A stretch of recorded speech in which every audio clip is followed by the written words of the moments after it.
டேய், நம்ம ஏசப்பாக்கு ரெண்டு முகம் இருக்கு. அப்பான்ற முகம் ஒண்ணு, ராஜான்ற முகம் ஒண்ணு. அவர் அப்பாவா இருக்கிறவர் தான் மன்னிப்பாரு, அன்புள்ளவரா இருப்பாரு, தயவு உள்ளவரா இருப்பாரு, கிருப உள்ளவரா இருப்பாரு. இதுவே அவர் ராஜாவா இருக்கும் போது கோபம் உள்ளவரா இருப்பாரு, எரிச்சல் உள்ளவரா இருப்பாரு, தண்டிக்கிறவரா இருப்பாரு, பச்சைபாதம் இல்லாதவரா இருப்பாரு, நீதி உள்ள நியாயாதிபதியா இருப்பாரு. இப்ப நீ சொன்னி இந்த பாவத்தை செஞ்சுட்டு வீட்டுக்கு போய் மன்னிப்பு கேட்பனே, இந்த இடத்துல அவர் நீதி இருக்கான்னு பாப்பாரு. நீதி இருந்தாதான் அவர் மன்னிப்பாரு, நீதி இல்லைன்னா அவர் மன்னிக்கவே மாட்டாரு. டேய், உனக்கு ஒரு பெஸ்ட் எக்ஸாம்பிள் சொல்லிட்டா?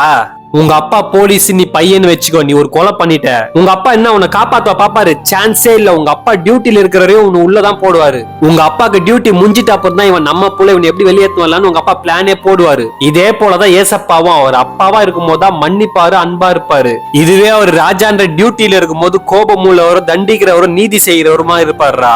அவரு ராஜாவா இருக்கும் போது நீயும் ஒண்ணுதான், புறஜாதியும் ஒண்ணுதான். நான் நல்லா பிரேயர் பண்ணுவேன், ஆண்டவர் என்ன விட்டுருவாரு, அதெல்லாம் சான்ஸே இல்ல. அவர் அங்க நீதி இருக்கான்னு பாப்பாருடா.